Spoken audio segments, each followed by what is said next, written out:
When most agency leaders consider perpetuation of their agency, whether it's 1 year, 5 year, 10 years, or 20 years plus, typically we think about it and prepare for it financially, which is certainly critically important. But what about the emotional, relationship, and even spiritual toll perpetuation can take on agency leaders? Well, on today's Agent Leader podcast, I have an incredible interview with Mark Rollins. Mark not only was a super successful insurance agency leader, but he now runs a company called Retirement Transformed and recently wrote a book called The Evolving Man. This is an interview you do not want to miss because we go places that we've not gone before on this podcast, talking about vulnerability, authenticity, and really understanding the impact that perpetuation, whether sooner or later, will have on you individually as a leader. Enjoy the show. Welcome to the Agent Leader Podcast. My name is Brent Kelly. This is the podcast for insurance agency leaders to help you grow, develop, and ultimately become your best version possible, which is our overriding theme. A reminder, if you want to learn more about the best version possible book, the best version possible process, you can go to sitkins.com. That's sitkins.com. Now, on today's episode, I have a very special guest, someone who I have a high level of respect for in a multitude of areas, quite frankly. Someone who I have the pleasure of getting to know over the past several years and is a longtime friend of the Sitkins Group, a longtime friend of our organization, and more notably, more recently, I'm going to use this, Mark, world famous author. I've got, if you're watching on YouTube, his new book, fantastic book. We're going to spend some time talking about this today, The Evolving Man. So I've got Mark Rollins with me today. Mark, welcome to the podcast. Brent, it is an honor, a privilege to be here with you. I'm so excited to have this coffee chat with you this morning.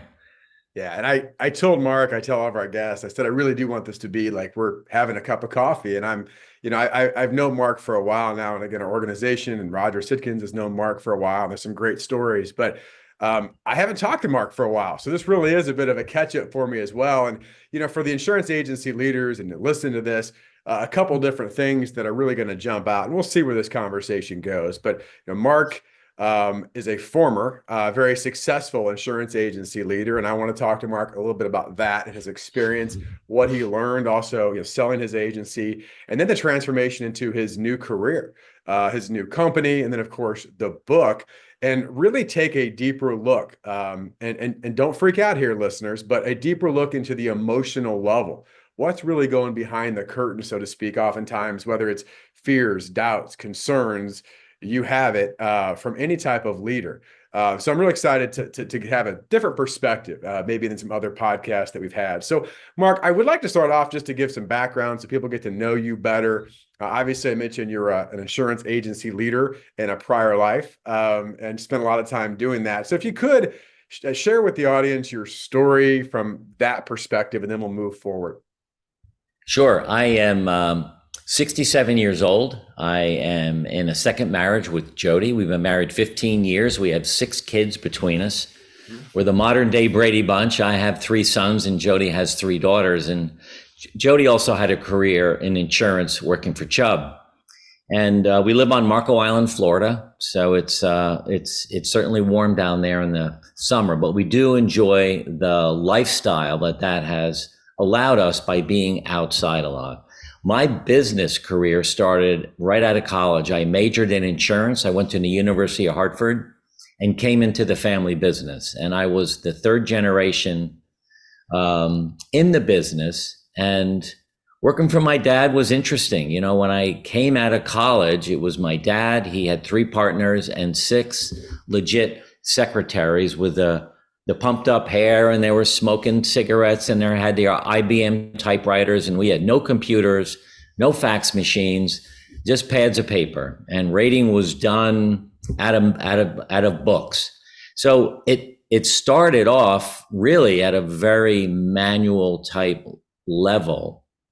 And over the next 38 years, we evolved like many of your agencies have evolved, getting our first Apple rating computer and a fax machine and computers. And I think that honestly, the big change for me was when I did meet Roger Sitkins, who helped us go from your regular local independent agent into changing and transforming how we ran our business Mhm. to become a pretty well-known regional firm in Westchester County, New York. Yeah. And, Mark, you talk a little bit about that, and we'll get to your book because I certainly want to spend some time there. But you talk about that family dynamic and that agency. You also, just for the audience, you found a niche, right, in your agency. So if you could show a bit about that, and then from there, I want to kind of get to the exit part and what was going on there. But start with the niche, 'cause I find that very interesting. Well, when I first got into business, my dad said, he gave me a telephone book and a telephone. Yeah. And he said, the world is your oyster. You're going to sell business insurance to any business that will buy from you. So I started off cold calling on strip malls, and I would do warehouses, retail stores, lawyers' offices, advertising agencies, whatever I could find, quick print shops, gas stations.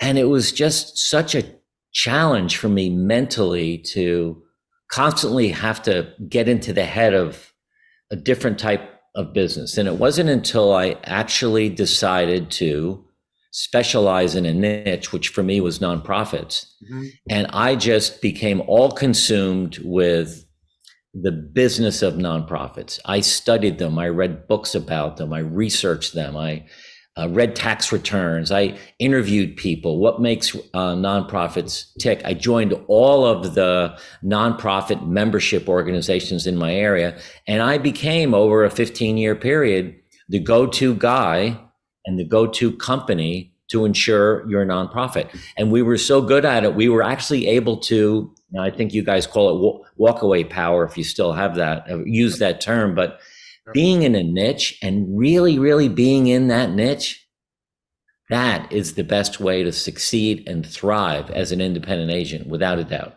Yeah, and we see this still. I think we've got a lot of our agency partners that certainly have a specialization or a niche. Others are still very fearful or hesitant for different reasons, and I can understand why. But I think one of the things, Mark, without going too much in the details of that, I think what I heard you say, kind of between the lines there, is you really get to understand at a very deep level the people you're communicating with, and you know, Well, yeah, you're able to go in and have a peer-to-peer conversation with the CEO of the business, whether it's construction, nonprofit, medical, whatever your niche is.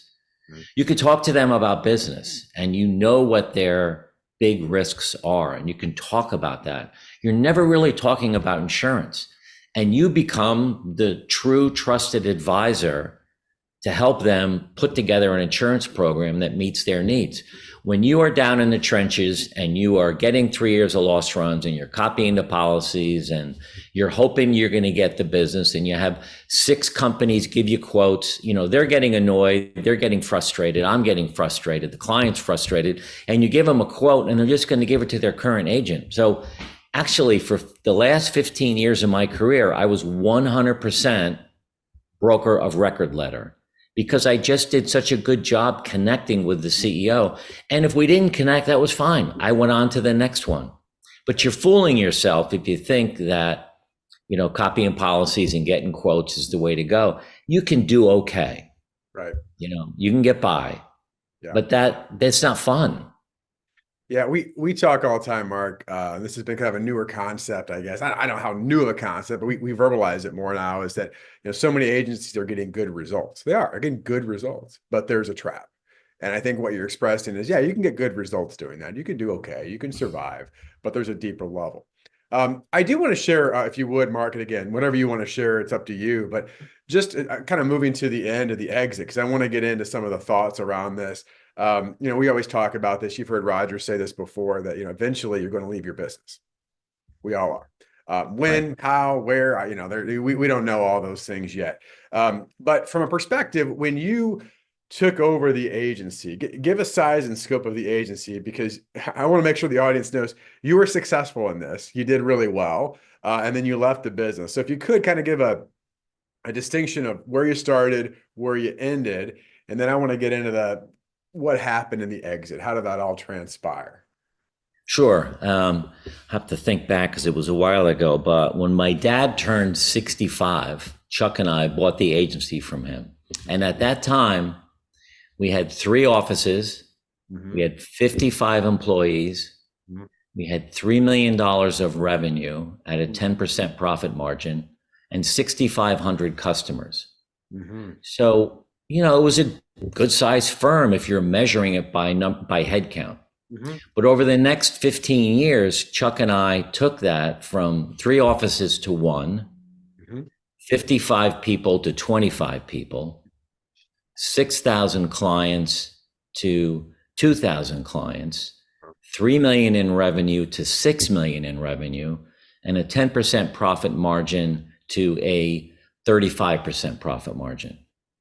That's a valuable company, and we continued to stay on that path, and it was not easy. I mean, we had to sell clients, we had to convince our team that they weren't getting fired. It all happened through natural attrition, Hmm.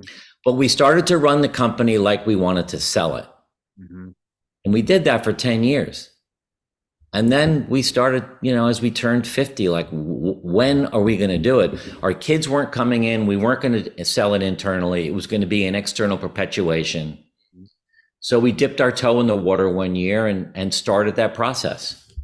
Yeah, and as you started that, for first of all, I mean, hope everyone heard that because I mean, in essence, I'm not great at math here, Mark, but I mean, in essence, you double the money part and you have the expense other part, right, to a degree. I Yeah. mean, just at a very Yeah. basic level, which, as you said, made the company extremely valuable in different ways. It's certainly extremely profitable.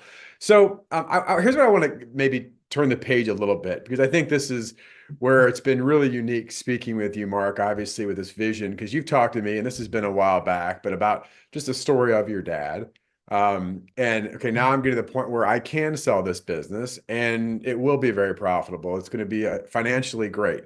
So financially, one part, awesome, great. You're on Marco Island, right? I mean, all these things, great, and very blessed by that. But what about this thing called our mind and our spirit?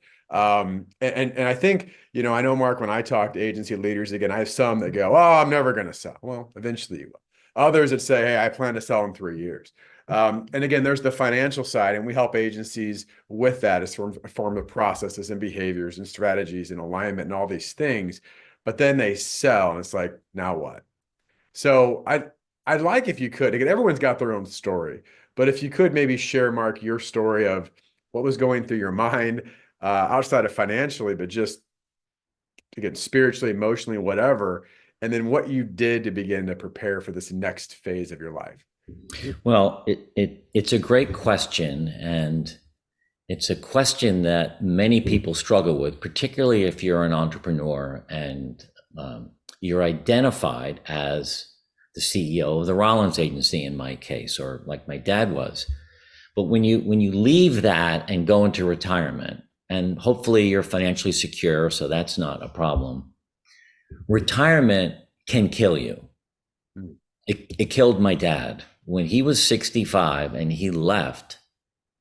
He left a little begrudgingly. He wanted to stay, but he wasn't working. He was in Florida the whole time. So we finally worked it out where, we paid him really well. He had an expense account. Everything was fine. Financially, he was set. But what he wasn't prepared for is what happened to him next. And I joke about this a little bit. My dad's generation, my dad did not invent the 3 martini lunch, but he certainly perfected it during his career. And when he left at 65, he took that talent with him. And unfortunately, you've heard the term 10x your business, 10x this and that. He 10x that. And in 15 years, he was dead. And it was so sad to watch. As he entered retirement, he had no plan for his non-financial life. He didn't ever recreate his identity. He didn't really know how to spend the 40 plus hours of free time that came his way. And he really spent those 15 years unfulfilled. Sure, he was in Florida with my mom. He played golf 3 days a week. He'd go out and have drinks with his buddies and then go home and take a nap and wake up, take my mom to dinner and repeat that all over again the next day. And that's just not sustainable. So the day my dad died, I was actually at the quarterly meeting for Brown and Brown, the firm that bought us out, and Powell Brown was speaking. I'm in the third row, aisle seat, really paying attention to what Powell was saying. And my phone had rung for the third time. And I realized I better take a look. And I saw it was my sister-in-law. So I, kind of walk out while Powell's talking and everyone's looking at me like, what are you doing? And it was my sister-in-law to tell me my dad died. And, at that moment, I realized that I didn't want to have that kind of retirement.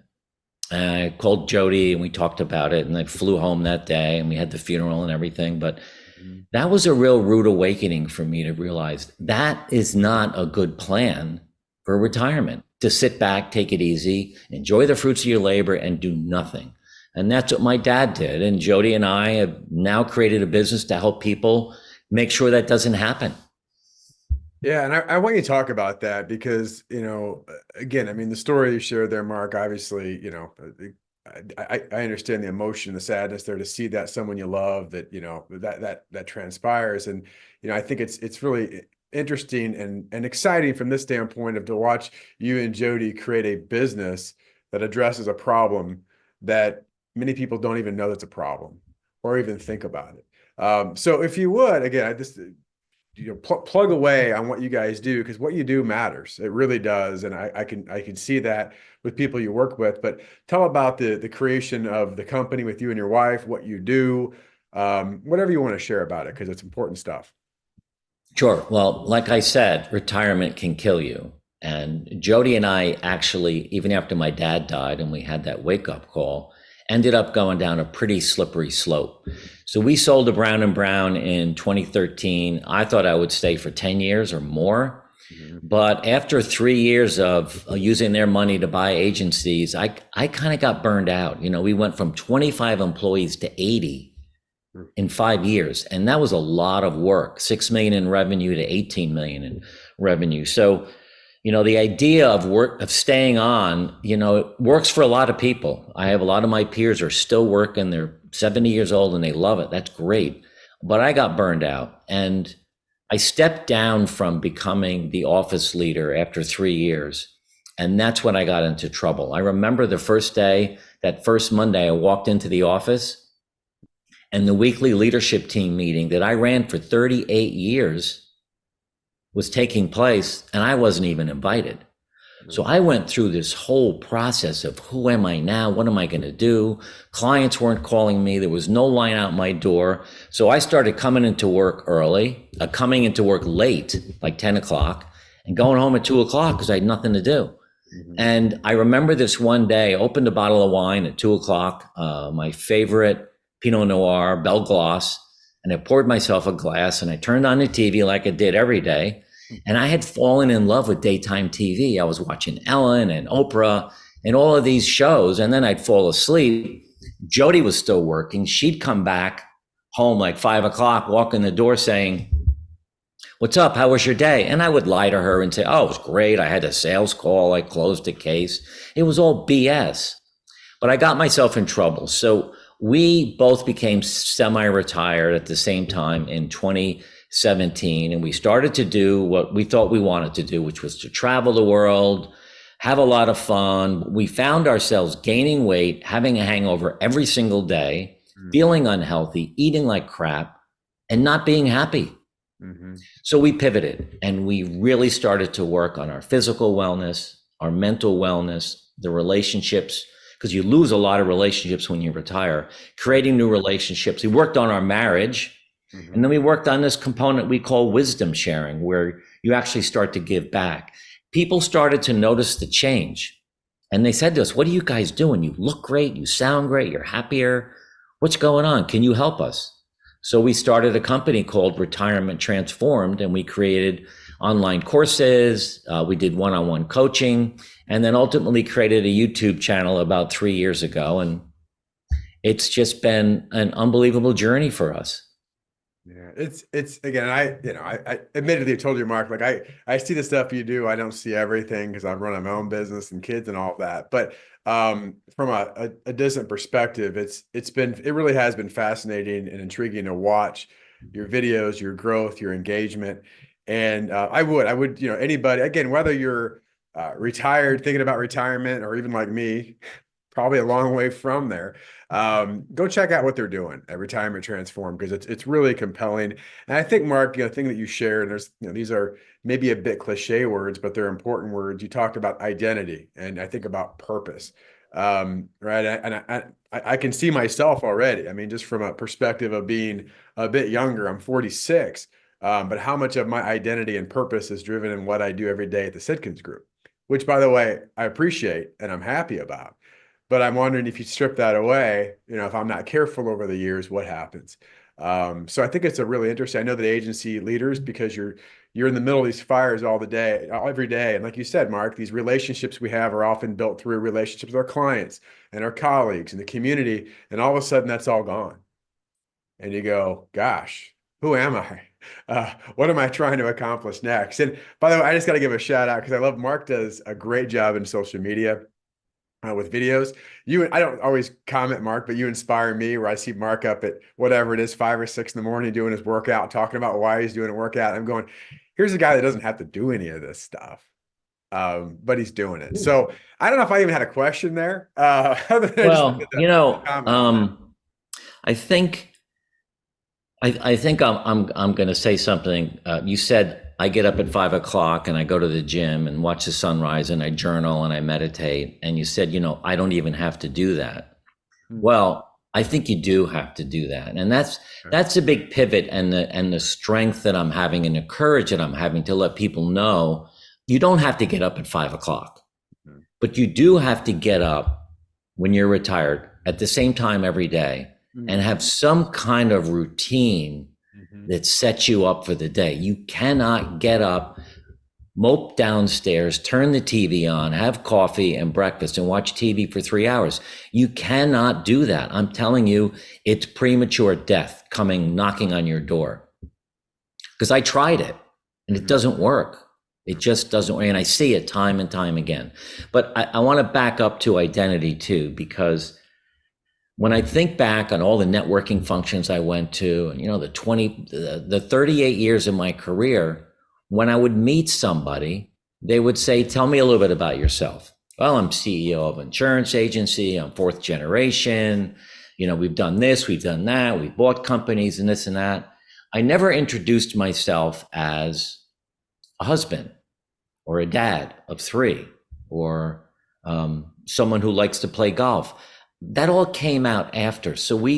I spent 38 years working on my brand as an insurance professional. Hmm. And then the day you retire, you're not that anymore.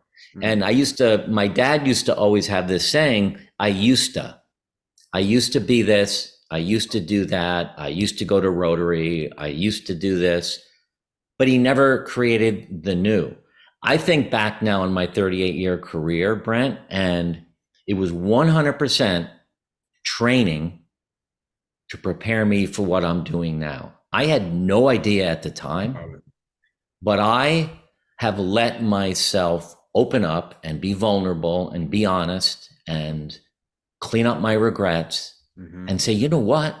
There's more that I can do to help the world than just talk about my insurance career. It was great. It made me financially independent. And I helped a lot of people and a lot of families along the way. Yeah.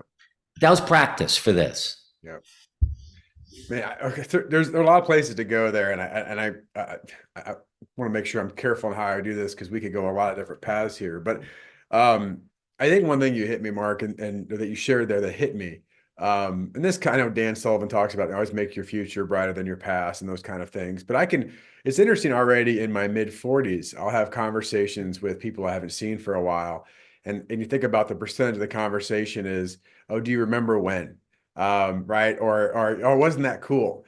Versus, hey, what are you doing? Like, what's next? What are you aspiring to? Well, how do you? And I know that may sound trivial to me, but I don't think it is because I could see myself, and I'm not there yet, getting 10, 20 years down the road. And it's like, if all I'm talking about is the past, why not just die? Yeah. I've already Yeah. done it. And to me, I just love what you shared there. And I'm going to share one more thing. And you can comment on this if you want, but I did a unique exercise. The timing of this is interesting through a different program I was doing where I wrote my eulogy. That is not an easy thing to do, by the way. It's very personal, obviously. And I'm sitting here saying, write your eulogy. And what's interesting, and I got very emotional doing it, because what I realized was all the things that I wanted to write about were the things that I was spending the least amount of time doing.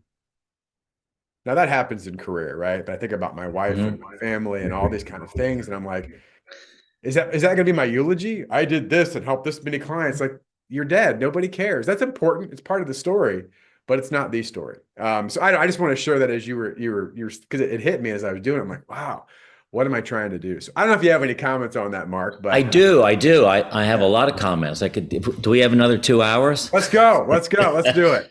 So my wife Jody has this saying. It's not hers; she didn't create it, but she read it somewhere, and we talk about this a lot. And we talk about your tombstone, and your tombstone has the date that you're born, and the date that you died, and in the middle is the dash. And we talk a lot about what is the dash in your tombstone. Now, when I was 55 years old and sold Rollins Agency, and if I had died at that point in time, I'd have a pretty damn good eulogy, because I was a good dad, I was a good husband, I was a good brother, I was a good son, had a lot of friends, I had an amazing career, built a beautiful business. But if that's your eulogy at 55 and then you retire and you spend the next 20 years doing nothing, nobody gives a damn about that stuff because it's so old. It doesn't matter. Right. So really, when you leave your career and move out into the world, it's almost like graduating college again. You've graduated. What are you going to do? And I think where people struggle, we're not trained or taught that this is what we should do when we leave our career. The word retirement was first used in, I think, 1551, and it meant to leave your job. But back then, you left your job pretty much because you died, or you got sick. There was no 30-year career. People are living today past 100. So I'm 67. I still have a long way to go. But we have these little voices in our heads, and you probably have it too, Brent. And it's like, well, I wish I could do this, or maybe one day I'll do that. One day I'll do this. I tell people, you should journal about that. Have a separate book, Brent Kelly 3.0. And just start writing your vision and your thoughts and your dreams about retirement, because you got to let these voices come out. And that's when you start to figure out what it is you're really meant to do. Mark, another question here. Again, this could go as long as it needs to be, because I really enjoy this conversation. I think this is in relation to what you're saying, but maybe not. I'm curious, how much time do you spend in silence? Such a great question. I haven't really thought about that. Every morning I have an hour of silence, at least. I get up at 4:30, go downstairs, make a cup of coffee. I'll get granular here. I have 12 ounces of water with some lemon in it. Then I have my coffee. But I head wherever I'm at, I look for where the sun's coming up. So I will go find the sunrise. And if it's pouring rain, obviously I don't. But I sit there and I read 10 minutes of scripture. I will journal in my phone, or I'll journal in my book. I have a brown journal with a tree on the front of it that I bring with me, and I'll write some thoughts for the day. But I'm not talking to anybody. Yeah. I'm listening to myself, thinking about the day. And when that hour is up, I head home and I have coffee with Jody, or I go to the gym, depending upon the day. Yeah. But I do spend my mornings are really, really important to me. And when I stick to that morning routine, I crush the day. When I get out of sync, I wake up late, or I decide I don't feel good. Whenever I don't do it, I have a lousy day. And that's okay, because a lot of times I say to myself, you know what? Tomorrow, I'm not setting the alarm. I don't care when I get up.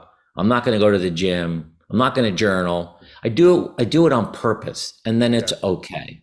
Yeah. Yeah. So yeah, I love that. Again, it came to me, and part of this, again, I'll be very open on this, is because I do get up early most times. So what hit me, and I know this has been a number of years, is I used to, and it's kind of changed. You'd get up and you go, I'm gonna have some time for me and think, and it feels like year after year after year, even though I would still get up early, it became, well, now do this and now do this and now do this, and there's always input. And there's a podcast, and there's this, and there's just always things I'm trying to learn, and those things are good. I'm a huge proponent of that. I know you are as well, of professional personal development.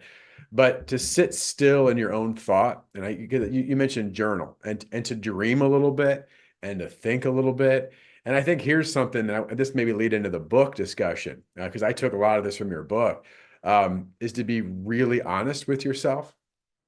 That to me is what's hard about silence. And I'll just be very yeah. personal as you start to think about some of these things, which again is good. But I wanted to ask you that because I know you've done meditation and things you've talked about in the past. But um, I don't know. Do you think people have a hard time sitting in silence today in general, or just being honest with themselves? Yeah, absolutely they do. I just wanted to set this up. The Evolving Man, the subtitle is Life Virtues Men Don't Want to Talk About. Now, I do want to say this for all the agency leaders. It's obviously directed towards men. Before we went live and recorded this, Mark was telling me women have gotten as much out of this book as men.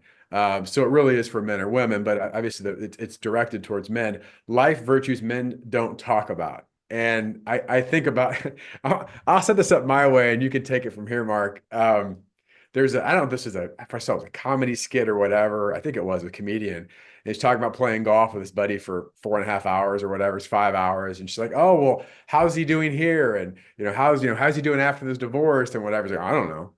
I don't know. I don't know. It's like, you spent 5 hours with this guy and you didn't find out anything. It's like, no, we're guys. We don't talk about that stuff. And so, what I love about this book is there is certainly an authenticity. So, Mark, I want to start off with this. Why did you write the book? I'll just keep it that wide open. Why did you write the book? And then we'll get some more details into it. As a business owner and as an entrepreneur, I always had a dream of writing a book. And I actually had 3 books that I kept the idea going for years, and I had the titles and I had the chapters, and it was how to be the best insurance brokerage CEO ever, how to sell insurance like a champ, a leadership book. Am I really good at leadership? Well, I probably read 1,000 books on it, so I guess I know a little bit about it. Yep. But these books, I never wrote one word. Not one word ever came out for any of those chapters. And I met a publisher 3 years ago on a Zoom call. She was hosting for someone else I was involved with, some guy helping us with our YouTube channel. And she is a book channeler, and she helps people channel books through their heart versus their brain. And she said, if you think back on some of the favorite books that you ever wrote, they were written by people writing from their heart.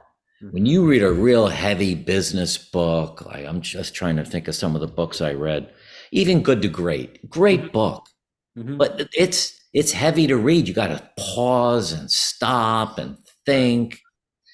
She taught me how to write a book from my heart, and I didn't know what I was going to write about, but I knew that I struggled a lot as a man, being vulnerable with my wife, being vulnerable with my kids, being vulnerable with my team, and listening, passion, love, kindness, humility, ego.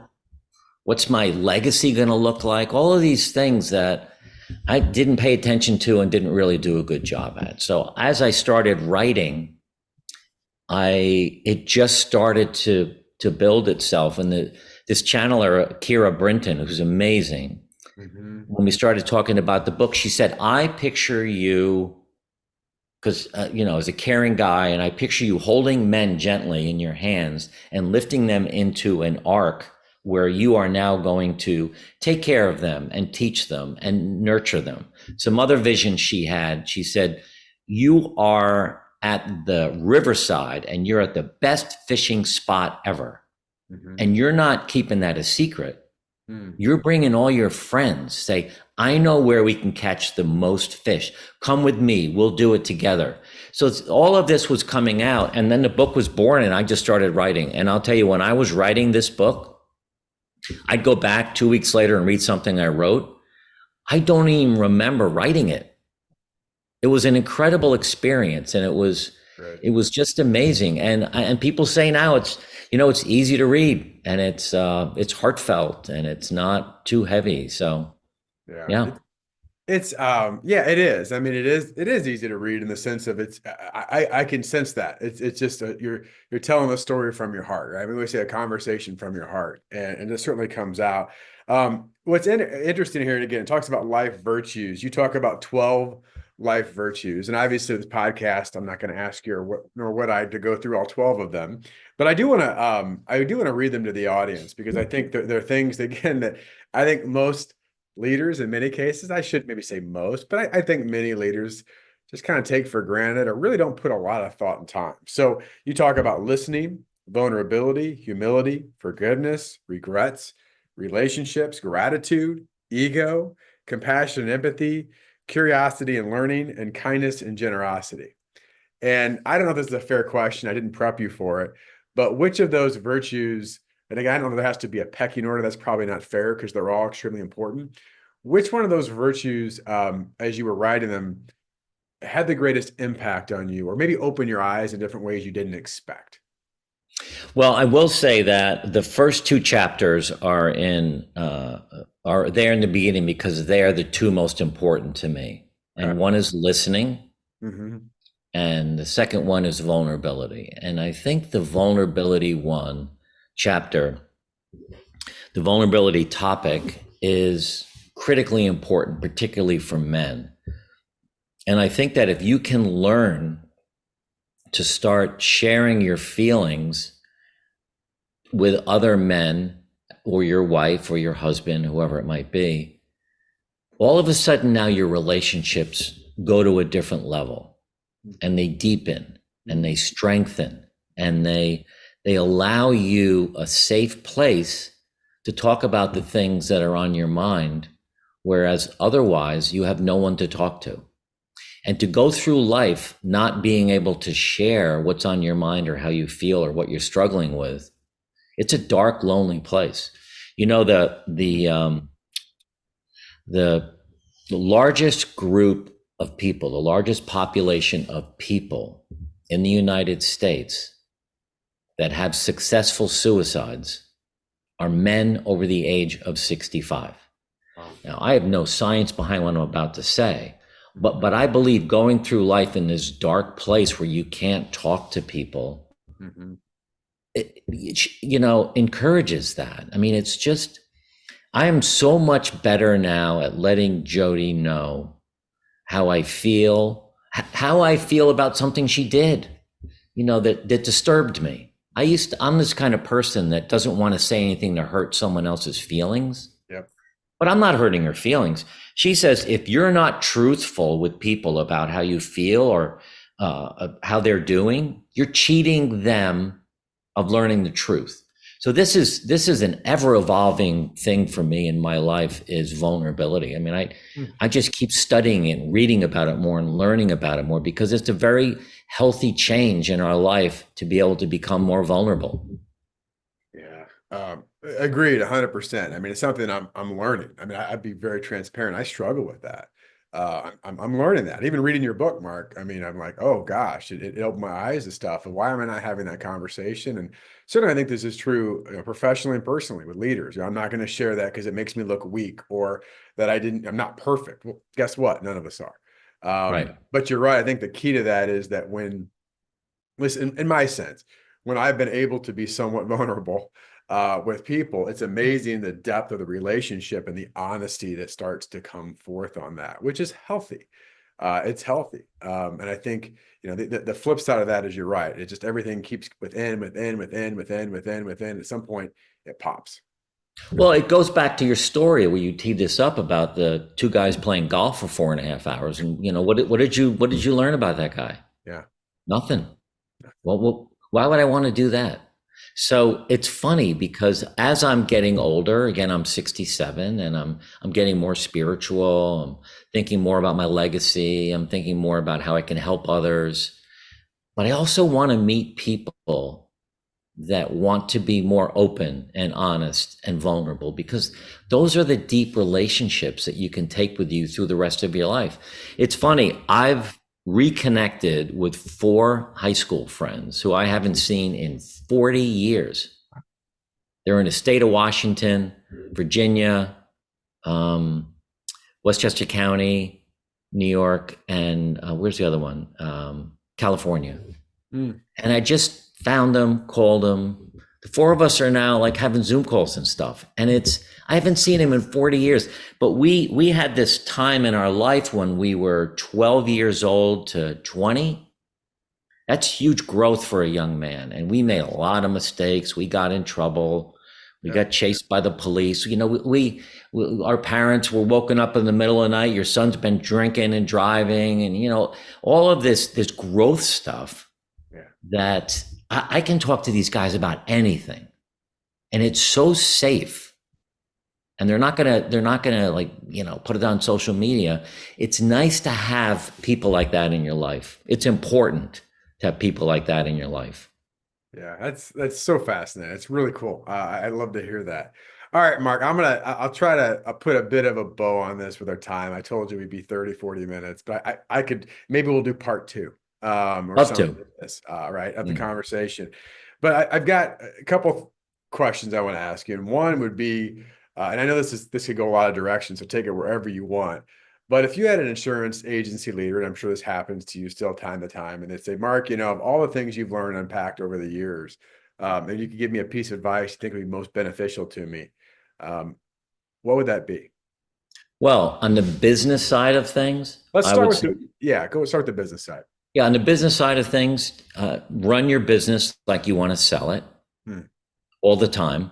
Mm-hmm. And number two, I was in sales. There's agencies have the service team, the sales team. I don't know how else you break it up now, but gosh, you've got to differentiate yourself from your competitors, and that not differentiate yourself in the way you run your business and the way you service your clients, Hmm. including having a niche. Those are just critical to having a higher level of engagement and a more profitable company.